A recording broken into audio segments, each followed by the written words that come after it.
Assalamualaikum warahmatullahi wabarakatuh. Waalaikumsalam warahmatullahi wabarakatuh.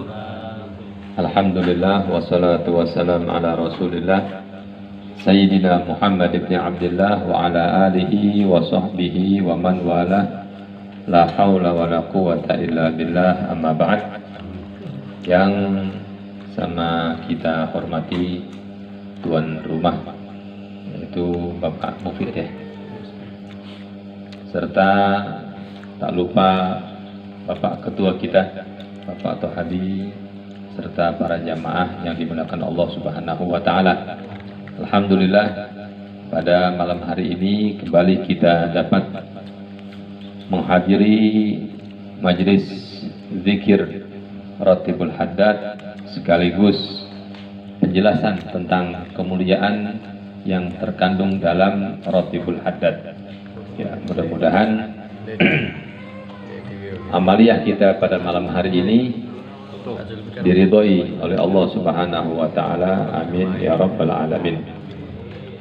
Nah, para hadirin sekalian, masih melanjutkan tentang keterangan atau penjelasan dari kemuliaan Ratibul Haddad. Dari sekian banyak zikir yang terkandung dalam Ratibul Haddad, ya, satu diantaranya adalah Ayatul Kursi, yang kita sudah tahu pada beberapa pertemuan yang lalu.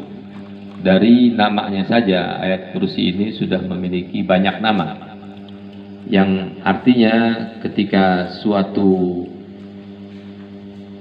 benda atau ketika sesuatu diberi nama dengan nama yang banyak, itu menunjukkan bahwa sesuatu tersebut memiliki kemuliaan yang sangat luar biasa. Nah, baik, sekarang sebelum kita memasuki tahapan tentang penjelasan dari makna ayat kursi, ya, karena saya berniat bukan cuma ingin menjelaskan kemuliaan yang terkandung, tapi juga saya ingin menjelaskan, ya, atau membacakan keterangan tentang makna dari ayatul kursi. Sekaligus juga saya ingin mengajak para hadirin untuk membaca ayat kursi ini dengan bacaan yang betul. Ya, jadi bukan cuma sekedar kita tahu kemuliaan, kemudian kita tahu tafsir serta maknanya, tetapi juga kita ingin membaca ayat kursi itu sesuai dengan tuntunan yang diajarkan oleh para ulama-ulama kita. Ya, istilah gampangnya supaya bacaan ayat kursi ini sesuai dengan tajwid lah gitu ya. Nah, Toib, sebelum saya memasuki tentang keterangan tafsirnya, sedikit ingin saya singgung masalah kemuliaan ayat kursi yang sepatutnya kita ambil perhatian berat. Jadi ayat kursi ini kita sudah tahu beberapa waktu yang lalu dijelaskan bahwa ayat kursi merupakan ayat yang paling agung, ayat yang paling mulia, ayat yang paling banyak pahalanya ketika kita membacanya. Nah, kemudian selain ayat kursi ini adalah ayat yang agung, ternyata ayat kursi ini juga adalah disebut namanya al-ayatun nafi'ah, ayat yang memberikan kemanfaatan. Itu nama yang diberikan oleh para ulama kita. Bukan sekedar memberikan nama tanpa alasan. Ternyata alasannya adalah ada disebutkan di dalam riwayat hadis Nabi Muhammad SAW atau dari asar para sahabat. Nah, diantaranya di sini, kenapa dinamakan ayat kursi merupakan ayatun nafi'ah, ya, ayat yang bermanfaat atau ayat yang memberikan kemanfaatan. Nah, karena diantara manfaat ayat kursi adalah ayat ini nafi'atun liqari'iha fi jami'il azman wal awqat. Ayat ini sangat bermanfaat ketika dibaca, ya, di setiap waktu dan tempat. Di setiap saat dibaca akan selalu memberikan kemanfaatan bagi yang membacanya, khususon indal hijamah, terutama ketika seseorang sedang berbekam. Nah, di sini kebetulan banyak tukang bekam nih. terutama yang ada di hadapan saya kan. Ya, tukang bekam ini perlu tahu bahwa ayat kursi ini ketika dibacakan atau seseorang yang berbekam ini membaca ayat kursi, itu akan memberikan efek 2 kali lipat manfaatnya bagi orang yang berbekam. Kamaru ya an Ali radhiyallahu taala anhu, sebagaimana diriwayatkan dari Sayyidina Ali radhiyallahu taala an, beliau berkata, qala Rasulullah sallallahu alaihi wasallam, Rasulullah sallallahu alaihi wasallam bersabda, man qara'a ayatal kursi 'inda hijamatih, barang siapa yang membaca ayat kursi ketika dia berbekam, kana manfaatuha manfaata hijamatain, maka kemanfaatannya seperti manfaat 2 kali hijamah. Berarti double kemanfaatannya. Kalau kita tanpa ayat kursi mendapatkan satu kemanfaatan dari hijamah yang kita lakukan, ketika kita bacakan ayat kursi maka manfaatnya menjadi double. Nah, itu berarti kan keberuntungan buat kita ya. Nah, selanjutnya kemuliaan terakhir yang ingin saya jelaskan di sini adalah bahwa ayat kursi itu dinamakan juga al-ayatul hafizah, ayat yang menjaga, ayat penjaga. Nah, ini juga berdasarkan dari sabda Nabi Muhammad sallallahu alaihi wasallam bahwa dikatakan di sini annaha hafizatun liqari'iha fi jami'il umur wal ahyan, bahwa ayat kursi ini akan menjaga orang yang membacanya dalam segala urusan dan dalam segala keadaan, dalam segala waktu. Lima akhraja al-muhamili fi fawaidihi an Ibni Mas'ud radhiyallahu taala anhu, ya berdasarkan dari athar Sayyidina Abdullah bin Mas'ud radhiyallahu taala annahu qol, bahwa orang tersebut mengatakan, bahwa beliau yaitu Sayyidina Abdullah bin Mas'ud radhiyallahu taala anhu mengatakan, qala rajulun li Rasulillah sallallahu alaihi wasallam, ada seseorang berkata kepada Rasulullah sallallahu alaihi wasallam, alimni syai'an yanfa'unillahu bihi, wahai Rasulullah, alimni syai'an, tolong ajarkan saya sesuatu, mungkin bacaan, mungkin perbuatan, yanfa'unillahu bihi, yang dengan bacaan tersebut atau dengan sesuatu tersebut Allah Ta'ala memberikan kemanfaatan untukku.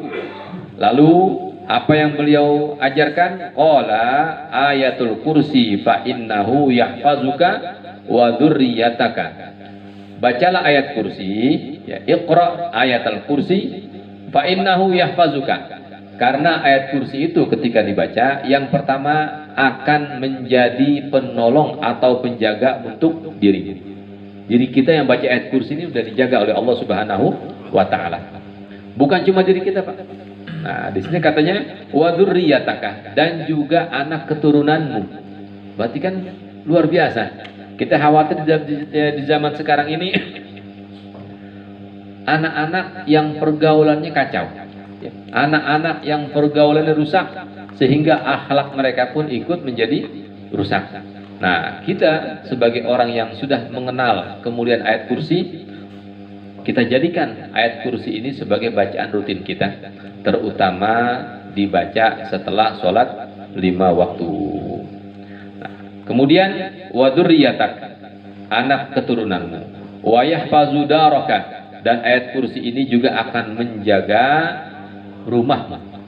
Rumah yang dibacakan ayat kursi, menurut sabda Nabi Muhammad sallallahu alaihi wasallam, itu akan dijaga dari gangguan setan, sehingga iblis, jin, setan yang jahat-jahat itu tidak akan masuk ke sebuah rumah yang dibacakan ayatul kursi. Apalagi yang dibaca Ratibul Haddad, bukan cuma ayat kursi tuh, ya banyak sekali ayat-ayat hebat, zikir-zikir hebat yang terkandung dalam Ratibul Haddad.